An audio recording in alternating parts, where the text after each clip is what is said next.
morning, sir. If you could, please state your full name for the record. Good morning. My name is Buck Myre. I'm Tate Myre's father. Thank you for being here, sir. Is there something you wish to address with the court this morning? Yes. Thank you. You may proceed, sir. So, as I kind of prepared for this, I had wrote a victim impact statement earlier, a couple months ago, and wrote another one last night. Not sure if I'm going to really read this one, but I want to start first with just a little bit of the story. So the morning of November 30th, I was working from home, and my wife was working in Lake Orion, and I was on a conference call, and I heard some sirens in the background, and really didn't think much of it, but they were not going away, and they were getting louder. And I got a call from my wife, and she told me about what was going on at the school. So I got done with my conference call and started making my way to the school, and texted Tate a couple times, called him, no response. So then we get to Myre, and I met my wife there, and you know, as all the kids are filing into Myre, Sherry and I are both walking around looking for Tater, and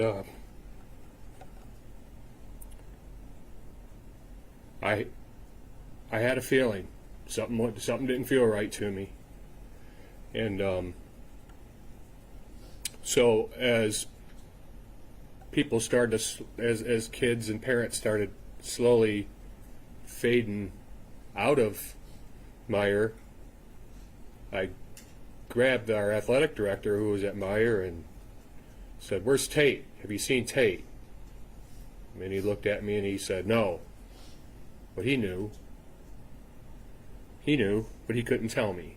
He wasn't the one to tell me. So as we're wandering around Myre, asking everybody if they've seen Tate, we got summoned to the manager's office at Myre, and were delivered the news that Tate wasn't with us anymore. And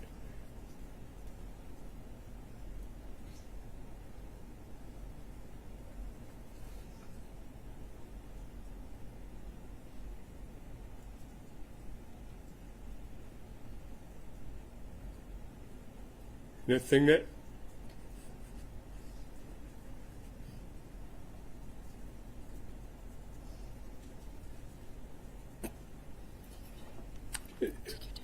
that stands out to me was what my wife said.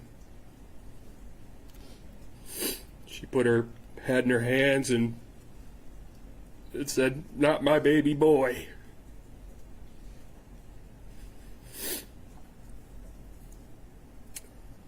So, we walk out of the room in shock, not really sure if what we heard was real and true. So we had to make our calls to Trent and Ty, and I can't remember who I called and who Sherry called, but I didn't know how to say it. I don't know. I can't remember who it was, Trent or Ty, who I talked to, and I didn't know how to soften it, and I basically said Tate was killed. And so the boys came to Myre, and we we left as a family to go home, and when we got home, we were just a bunch of zombies, and we were kind of walking around. And believe it or not, we cooked dinner that night, and had a couple visitors. And as we kind of are working our way through this process, it's been quite a journey. I can tell you that. The one thing that is love is obviously absent from our family, because there's no joy. When you have joy, it's easy to love. So, me and my wife are trying to figure out how to save our marriage and how to save our family. And we didn't even do anything to each other. So, as we navigate these treacherous waters, we try to honor Tate, and because we know he's looking down on us, and I know he's not very proud with how his dad is handling this. But his dad's fighting, his mom's fighting, and his brothers are fighting. So I'll read a little bit of this victim impact statement here. This is kind of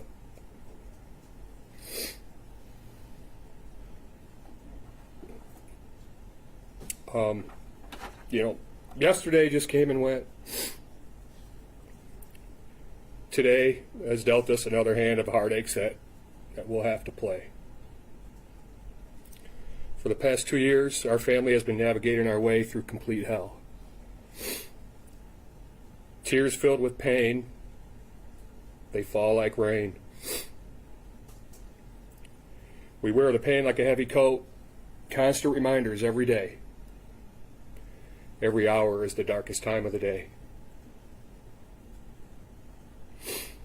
I understand from journal entries this was desired outcome, for us to feel the pain that you had. I will tell you this, we are miserable. We miss Tate. Our family has a permanent hole in it that can never be fixed, ever. As we fight and claw our way through this journey, we are realizing that we're completely miserable, and there does not appear to be a way out. So, to this day, you are winning. But today is a day where the tides change. Today, we are going to take ours back. We're all cried out. We're all tired out. We need to take this chip off our shoulder. We've been on this island far too long. We are the prisoner, not you. Nobody else can set us free but us.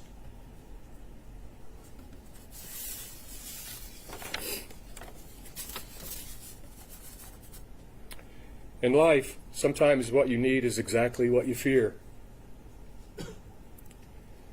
We fear forgiveness for your selfish acts. So today, how hard it is, we need to find a way to start working our way to forgiveness. Forgiveness to you, forgiveness to your parents, forgiveness to the school. What other options do we have? Be miserable for the rest of our lives and rob our family of normalcy? Be miserable and rob Trent and Ty of a normal life filled with friends, their future wife and kids, be miserable and rob Sherry and I a happy life that we worked very hard for and earned? Believe me, we will never forget about you, ever. We want you to spend the rest of your life rotting in your cell. What you stole from us is not replaceable. But what we won't let you steal from us is a life of normalcy. And we'll find a way to get there through forgiveness and through putting good into this world.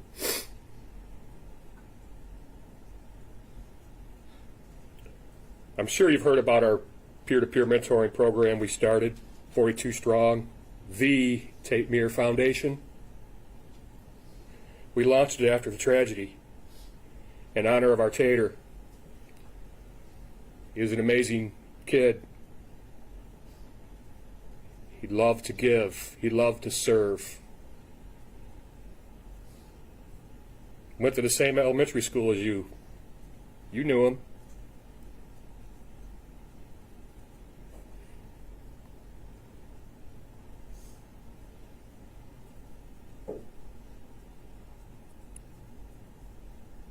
But there's good that's going to come from this. And the good is kids are going to have a buddy. They're going to have somebody to lean on, a peer they can trust and love and build a relationship with. Trust, love, build. Tate left the roadmap for us, all of us. He left that roadmap from the people he learned from. Mom and Dad, Trent and Ty, his teachers, his coaches, his neighbors. So if we can all make the effort, and if we take the time, maybe we can leave this much behind.